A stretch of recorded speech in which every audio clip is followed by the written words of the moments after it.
Hello everyone, welcome to my channel Ayush sir classes. और मैं हूं आयुष, आप सबके साथ लेकर एक बिल्कुल ही नया चैप्टर। और मैं आज एक्सप्लेन करने वाला हूं जो चैप्टर होगा आज हमारे सामने, जो पोयम होगा आज हमारे सामने, उसका नाम है अबू बेन अदहम। यस, ये बहुत ही इंपॉर्टेंट चैप्टरों में से एक है। 2020 के आईसीएसई बोर्ड एग्जामिनेशन से इसे निकाल दिया गया था ड्यू टू कोरोना। तो क्या हुआ था, रिड्यूस हुआ था। तो बच्चों को, बहुत सारे बच्चों को ये एक्सप्लेन शायद नहीं किया गया होगा, और लेकिन इस बार ये सिलेबस में आएगी। ठीक है, तो ये अबू बेन अदहम ये बहुत ही ज्यादा डिवोशनल और बहुत ही ज्यादा रिलीजियस्टिक पोयम में से एक है, जिसे लिखा है, और इनके जो पोएट है उनका नाम है जेम्स हेनरी ली हंट। ठीक है, ये है जेम्स हेनरी ली हंट। ये काफी शानदार व्यक्तित्व है, इनका अपना ही व्यक्तित्व बड़ा कमाल का है। इनका जन्म होता है अक्टूबर 19 1784 को इंग्लैंड में, और इनका पढ़ाई होता है एक क्रिश्चियन हॉस्पिटल में, यानी कि एक क्रिश्चियन मिशनरी में। तो आप समझ ही सकते हैं, बचपन से ही इनके माता पिता ने इन्हें क्रिश्चियन मिशनरी में डाल दिया। तो जिस वजह से क्रिश्चियनिटी को इन्होंने काफी अच्छे तरीके से संजोया, क्रिश्चियनिटी को काफी अच्छे तरीके से इन्होंने ग्रैब किया, और अपने अंदर जितने भी क्वालिटीज थे as a religious personality, as a devotional personality, as a devotee, इन्होंने अपने अंदर में इनहेरिट किया। तो ये तो थे, और इनके जितने भी हम अगर पोएम्स पढ़ें, जितने भी इनके राइटअप्स पढ़ें, उन सभी में हमें कहीं ना कहीं एक लिंकअप दिखेगा। जो कॉमन फैक्टर है वो है रिलीजन। सो कॉमन फैक्टर रहेगा ये रिलीजन। देखिए, ये रिलीजन कोई एक बायस्ड नहीं है, ये रिलीजन सभी के लिए बताया जा रहा है। Means the connection with the God और love for other creatures which are meant by the God. तो सभी उन प्राणियों को प्यार करना है जिन्हें भगवान ने या फिर ऊपर वाले ने बनाया है। तो ये इनकी खासियत है। तो चलिए आगे चलते हैं अपने इस टॉपिक की तरफ, अबू बेन अदहम। तो जैसे कि हम जान रहे हैं, इनका नाम तो ली हंट है, जेम्स ली हंट है, लेकिन अबू बेन अदहम कौन है भाई? तो चलिए चलते हैं। हाँ, ये रहे अबू बेन अदहम। तो ये है Abou Ben Adhem. Mister Abou Ben Adhem जो है, ये बाल्क नामक एक कंट्री हुआ करता है, और वहां के राजा थे। तो ये बहुत, इनका देखिए, अब देखिए सोचने वाली बात है, ये ठहरे अबू बेन अदहम, वो थे ली हंट, वो क्रिश्चियन थे और ये मुस्लिम हैं। इन्होंने, इनका ये अबू बेन अदहम जो है, वे कुरान को बहुत ही अच्छे तरीके से फॉलो करते थे और बहुत ही स्पिरिचुअली फॉलो करते थे। ये कट्टर नहीं थे, ये दूसरे लोगों से प्यार करते थे, और ये मानते थे कि अल्लाह ने, जिन्हें अल्लाह ने सब कुछ बनाया है, तो अल्लाह के बनाए हुए तो सभी लोग हैं, तो उन सभी से प्यार क्यों ना करें। और ये चाहते थे कि इनके तरह ही बाकी सारे लोग भी इनके तरह डिवोशनल हो जाएं, और ऊपर वाले के सामने अपने आप को सरेंडर कर दें, और ऊपर वाले के कहनामों को, ऊपर वाले के प्रीचिंग्स के, ऊपर वाले के थॉट्स को ही माने। क्योंकि असलियत में तो जिंदगी जीने का अहम मकसद और जिंदगी जीने का अहम तरीका जो है, ये तो यही है। तो ये है अबू बेन अदहम। तो चलते हैं, अब शुरू करते हैं अपने पोएम को, और हमारे सामने आएगा फर्स्ट स्टैंजा। हो, आ गया पहला स्टैंजा, जिसमें होंगे पहले 5 लाइंस। ओके, हालांकि इसमें तो स्टैंजा वाइज डिवीजन नहीं है, लेकिन पहले 5 लाइंस को हम समझेंगे। तो देखिए, मैंने पहले ही कहा था, Abou Ben Adhem is a personality जो बहुत ही ज्यादा डिवोशनल है, जो बहुत ही ज्यादा प्योर हार्टेड है, और इनके जो क्वालिटीज हैं उनमें से सबसे मुख्यतः, सबसे मेन क्वालिटी क्या है, that this personality, this Abou Ben Adhem being a leader, क्योंकि वो राजा थे बाल्क नामक एक शहर के, देश के, और being a leader he is not selfish. The main quality which is inherited in this personality वो ये है कि अबू बेन अदहम ये दूसरों से बहुत ज्यादा प्यार करते हैं, और ऊपर वाले को हर समय याद करते हैं, ऊपर वाले की इबादत करते हैं, लेकिन ऊपर वाले से ज्यादा ये दूसरे लोगों को प्यार करते हैं जिन्हें ऊपर वाले ने बनाया है। और इनका कहना था कि अगर मैं ऊपर वाले के बनाए गए हुए चीजों को प्यार करूंगा, तो ऊपर वाले को भी शायद इबादत यही हुआ, और मैं ऊपर वाले को इनडायरेक्टली और डायरेक्टली मैं प्रणाम करता हूं और उनको स्वीकार करता हूं। तो इस तरीके से इनका इबादत करने का तरीका था, जो कि बहुत ही सही और बहुत ही सटीक है। ठीक है, तो चलिए आइए शुरू करते हैं। Abou Ben Adhem may his tribe increase. So Abou Ben Adhem, okay, ये सोचते हैं कि may his tribe increase, means उनके तरह लोग, उनके जैसे व्यक्तित्व वाले लोग, चरित्रवान लोग, और बहुत ही भक्ति में डूबे हुए लोग और भी ज्यादा होने चाहिए। क्योंकि अगर हम सब भक्ति करेंगे, अगर हम सब भगवान के प्रति नतमस्तक रहेंगे, अगर हम लोग अल्लाह की इबादत करेंगे, अगर हम लोग गॉड को मानेंगे, तो डेफिनेटली अगर हम ऊपर वाले को मानेंगे मानेंगे तो हम गलत काम से बचेंगे। क्यों? क्योंकि अगर देखिए ये सोचते हैं हम लोग कि जब हम लोग गलत करते हैं उस समय पे हम भगवान से दूर होते हैं, हम ऊपर वाले से दूर होते हैं। लेकिन अगर हम सिर्फ भगवान के नाम में ही डूबे रहें, हम भगवान का ही नाम लें, ऊपर वाले का नाम लें, अल्लाह का नाम लें, तो शायद हम गलतियों से बचेंगे। क्यों? क्योंकि हमारे अंदर वो फीलिंग होगा, वो पोटेंशियलिटी आ जाएगी कि मैं कुछ गलत नहीं करूंगा क्योंकि मेरे ऊपर वाले मुझे देख रहे हैं और शायद एक दिन अगर मैं कुछ गलत करूंगा तो उसका परिणाम मुझे भुगतना होगा, तो मैं गलत चीजों से बचूंगा। और इससे क्या होता है कि हम इंसान, हम जो ह्यूमन बीइंग्स हैं, हम पाप करने से बचते हैं। देखिए पाप तो कहीं ना कहीं करना है, we all are sinful, okay, लेकिन हम अपने सिंस को कम कर सकते हैं, अपने सिंस को मिनिमाइज कर सकते हैं with the help of devotion to show our gratitude and respect towards God. और जब हम भगवान को मानेंगे तो डेफिनेटली उनके बातों से पता चलेगा कि हमें भगवान के बनाए गए हुए चीजों को, यानी कि उनके बनाए गए हुए सभी तरीके के प्राणियों को, जीव जंतुओं को प्यार करना है। तो चलते हैं अपने सेकंड लाइन की तरफ। अवोक one night from a deep dream of peace. अब देखिए यहां पे क्या लिखा हुआ, अवोक one night from a deep dream of peace. ठीक है, अब सोचने वाली बात है, आज के मॉडर्न जनरेशंस में तो हमें नींद ही नहीं आती है। हम 2 बजे रात तक तो मोबाइल ही चलाते रहते हैं, कोई 3 बजे, कुछ बच्चे तो 4 बजे तक चलाते हैं, पबजी खेलते हैं, फ्री फायर खेलते हैं, कॉल ऑफ ड्यूटी खेलते हैं। लेकिन क्या मन में शांति होती है? कभी नहीं। हमारे पास पैसा है, आज शोहरत है, दौलत है, गाड़ी है, घर है, सब कुछ है, लेकिन हमारे अंदर पीस नहीं है।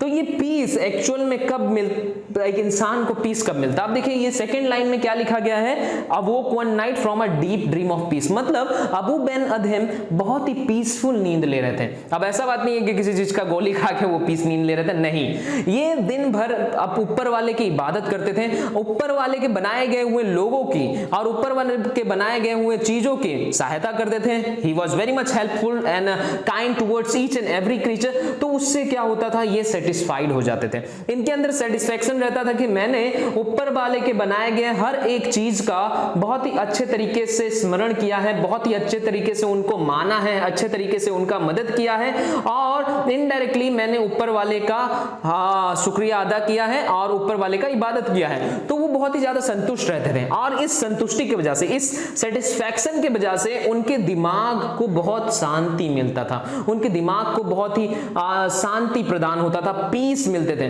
तो ये जब इंसान जब पीसफुल होगा तभी उसे नींद आएगी। याद रखिए, हम दिन भर गेम्स में पड़े रहते हैं, हम दिन भर मोबाइल में पड़े रहते हैं, इस चीज का टेंशन, पैसे का टेंशन, घर का टेंशन, जॉब का टेंशन, उस वजह से हमें नींद नहीं आती है। और जब हमें नींद नहीं आएगी तो हम अपने आप को री एनर्जाइज नहीं कर पाएंगे, जिस कारण से हमारा तबीयत, हमारा स्वास्थ्य खराब हो जाता है। तो ये बहुत ही इंपॉर्टेंट चीज है। अगर हमें हेल्दी भी रहना है उस समय के लिए, अगर हमें हेल्दी रहना है, हमें एक स्वस्थ जीवन जीना है, तो उसके लिए भी डिवोशनल होना पड़ेगा।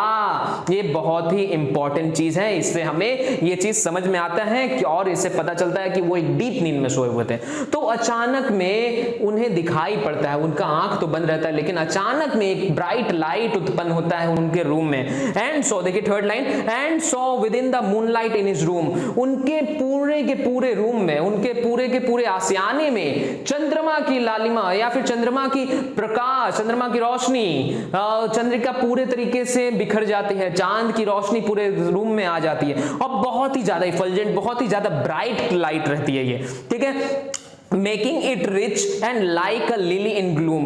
अब देखिए ये क्या बोल रहे हैं, मेकिंग इट रिच, और ये पूरे जो इन्वायरमेंट है उसको बहुत ही खूबसूरत और खुशनुमा बना देता है। मेकिंग इट रिच मींस ये डेवलप कर देता है the sense of devotion, it increases the sense of devotion in that particular area, in that particular room.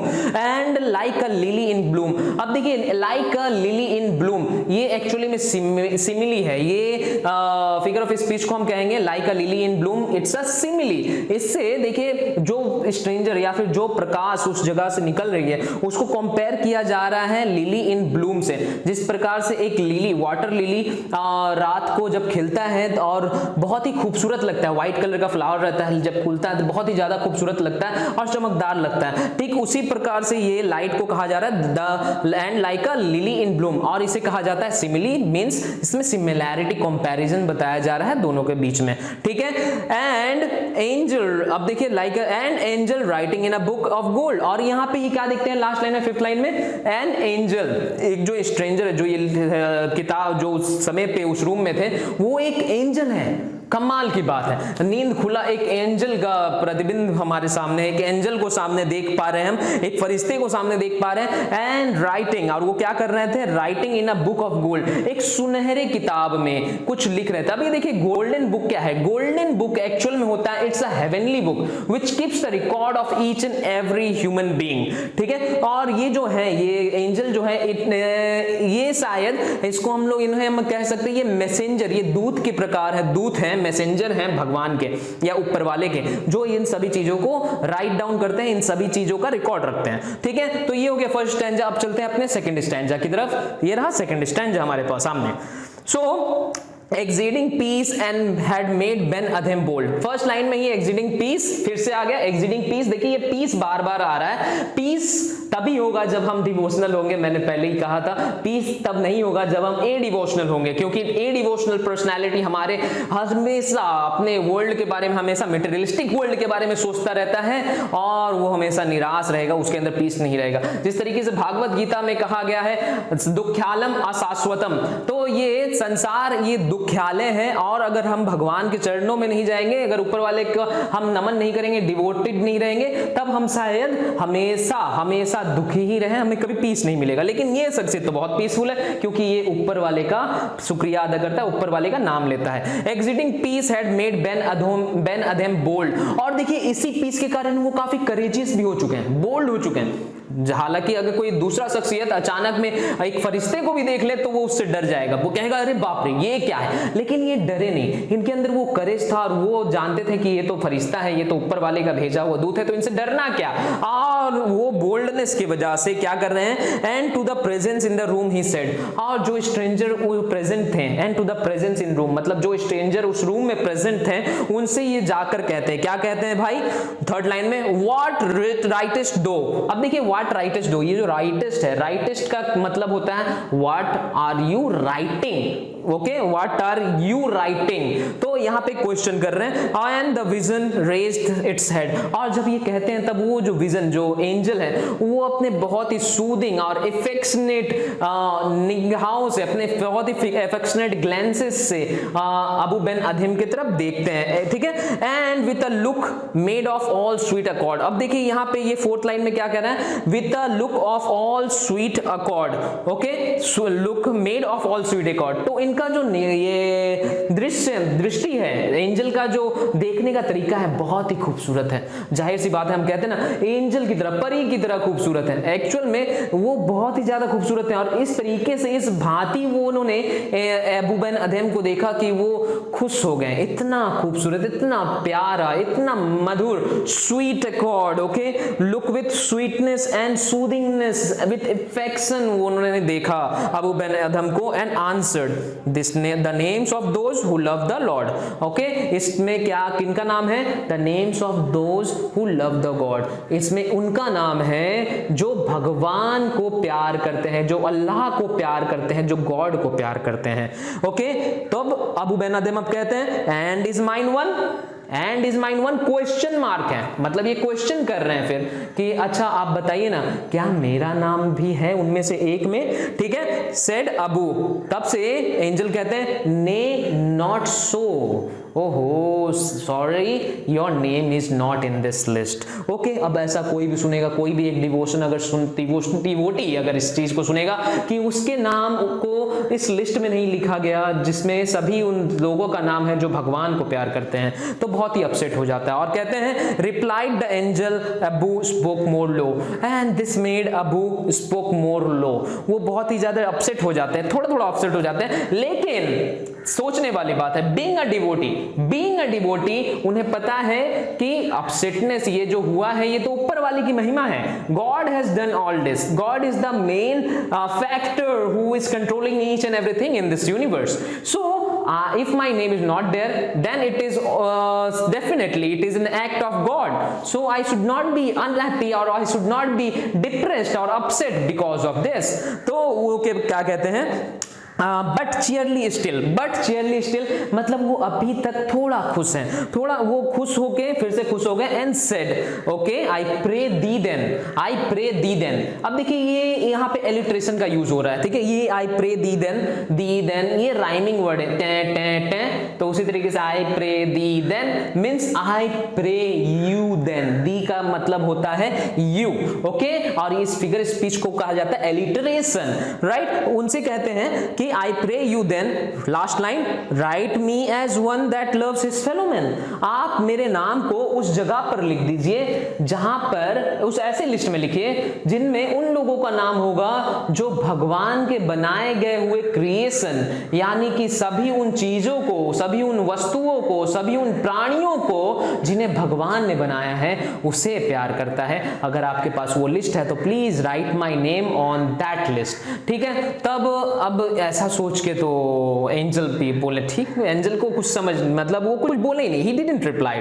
उसके बाद हम चलते हैं अपने थर्ड स्टैंजा की तरफ। तो ये आ गया थर्ड स्टैंजा और ये कंक्लूडिंग स्टैंजा। अब देखिए इसमें क्या होता है। The angel wrote, okay, the angel wrote and vanished. उन्होंने कुछ ना कुछ लिखा, क्या लिखा नहीं बताया, और उसके बाद वो वहां से विलुप्त हो गए, वैनिश हो गए, ठीक है। एंड द नेक्स्ट नाइट, और उसके बाद ठीक दूसरे रात को क्या होता है, it came again with a great awakening light, और वो फिर से एक मून लाइट के साथ आते हैं जिसकी वजह से अबू बेन अदीम फिर से जाग उठता है। एंड शोड द नेम्स हुम love of God had blessed, और उसके बाद जब वो उठ जाते हैं तो अबू बेन अदीम फिर जाते हैं, कहते हैं कि क्या हुआ, क्या लेकर आए हैं आप। तो बोलते हैं आज मेरे पास ऐसा लिस्ट है, कैसा लिस्ट है ये, नेम्स हुम love of God had blessed, जिनके ऊपर भगवान को प्यार है और उनके भगवान के प्यार, ऊपर वाले के प्यार, अल्लाह के प्यार की वजह से उनके ऊपर आशीर्वाद है, ब्लेसिंग्स है ऊपर वाले का। तो ये कई गुना ज्यादा बड़ा बात है, क्योंकि देखिए पहले लिस्ट में था where it's a name of the, it's a list where the people, that there are name of the people who used to love God, भगवान उन्हें प्यार करते हैं कि नहीं ये नहीं पता। लेकिन अब ऐसा लिस्ट है जिनमें उन लोगों का नाम है जिन्हें भगवान खुद प्यार करते हो। तो ये बहुत ही बड़ा बात है, ठीक है। अब इसको थोड़ा सा हम लोग इजी कर लेते हैं। एक लिस्ट ऐसा होता है, समझ लीजिए कि उन लोगों का नाम है जिन्हें पीएम मोदी से प्यार है, ओके, तो बहुत लोग होंगे ऐसे। और दूसरा लिस्ट ऐसा है जिनमें उनका नाम है जिन्हें पीएम मोदी खुद पसंद करते हो, तो बहुत ही कमाल की बात हो जाती है। मैं कंपेयर नहीं कर रहा हूं भगवान और पीएम मोदी को, सॉरी, ऐसा कभी नहीं हो सकता, लेकिन ये एग्जांपल में दे रहा हूं, ठीक है। अब देखिए क्या कर रहे हैं, एंड सोड द नेम्स हुम love of God had blessed, okay, and low means what, Ben Adim's name led at the rest, means Ben Adim's name led all the rest, means Abou Ben Adhem का जो नाम था वो list में सबसे ऊपर था और सभी लोगों के नाम को पिछाड़ कर, मतलब he defeated all the names and directly his name is mentioned right on the top of the list.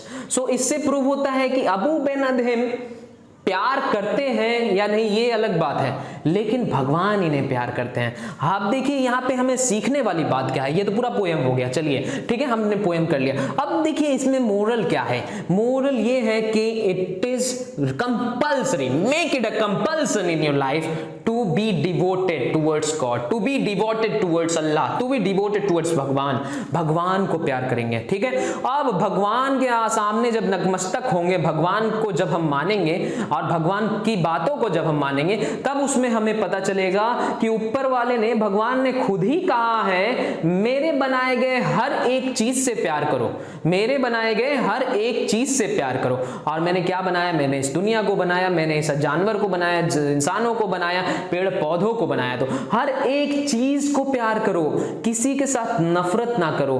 Do not gate jealous of anyone, do not get angry on anyone. और जब हम लोग एंगर करते हैं तब हमारे अंदर lustiness आता है। So in ultimate we should always remember that all the things are meant by God, and if everything is meant by God, we should treat them very properly, because to show our love and respect towards God, the first thing is love the creation of that supreme head, love the creation of that Godhead, okay, whom we have to show the respect. So creations को ही अगर हम तबाह कर देंगे तो शायद भगवान को हम क्या पूछेंगे। जो समझ लीजिए, एक छोटा सा एग्जांपल देता हूं, हमारे मम्मी पापा ने खुद बना कर दिया और समझ लीजिए खाना दिया, मेरी मम्मी ने खाना बनाया और खाना बनाकर मुझे दिया कि लो बेटा खा लो, मम्मी को बहुत पसंद है। अब मैंने क्या किया, मैं वो खाने को ले जाकर फेंक दूंगा डस्टबिन में, तो इससे क्या होगा, मैंने तो डस्टबिन में खाना को फेंका, लेकिन हर्ट कौन होगा, डिसरिस्पेक्ट कौन होगा, मेरी मम्मी। तो अल्टीमेटली क्या हुआ, क्या मैंने अपने मम्मी के प्रति प्यार जताया? नहीं, वो प्यार नहीं हुआ। तो इन सब छोटे छोटे एग्जाम्पल से समझिए कि अगर हमें भगवान को प्यार करना है तो सबसे पहले हम अपने भगवान के बनाए गए हुए चीजों से प्यार करेंगे, और अगर हम अपने भगवान के ऊपर वाले के बनाए गए हुए चीजों से प्यार करेंगे तब ऊपर वाले भी हमसे प्यार करेंगे और उनका ब्लेसिंग्स हमारे साथ रहेगा। तो ये बहुत ही कमाल का पोएम था जिन्हें लिखा है ली हंट ने, और बहुत ही अच्छा, बहुत ही डिवोशनल, और सभी बच्चों को एक्चुअली इससे सीख लेनी चाहिए that being following any kind of a religion, being following any kind of a sect, but you should always be devoted towards your supreme godhead, चाहे वो अल्लाह हो, भगवान हो, गॉड हो, ये तो सब भाषाएं अलग अलग हैं लेकिन है तो सब एक ही। तो इस तरीके से आप सभी बच्चे रिलीजियस वे में जाएं ताकि आप सभी गलत चीजों से दूर रह पाएं और ऊपर वाले के नामों का स्मरण करें और अपने जीवन को आगे लेकर जाएं। तो ये रहा पूरा का पूरा एक्सप्लेनेशन आज का इस पोएम का। उम्मीद करता हूं, आशा करता हूं आप सभी को अच्छा लगा होगा। अगर इस वीडियो को आपने पूरा देखा और आपको अच्छा लगा तो प्लीज मेरे वीडियो को लाइक करें और मेरे चैनल को सब्सक्राइब भी करें और अपने दोस्तों के साथ शेयर भी करें, क्योंकि अगर आप शेयर करेंगे तभी तो आप नॉलेज और दे पाएंगे, और जब तक आप नॉलेज बांटेंगे नहीं तब तक आपको खुद नॉलेज आएगा नहीं। तो please like my channel, subscribe my channel and share it with your friends. तब तक के लिए अलविदा लेता हूं, नेक्स्ट वीडियो में जल्द ही हाजिर होऊंगा एक बिल्कुल ही नया चैप्टर के साथ। तब तक के लिए बाय बाय, सी यू।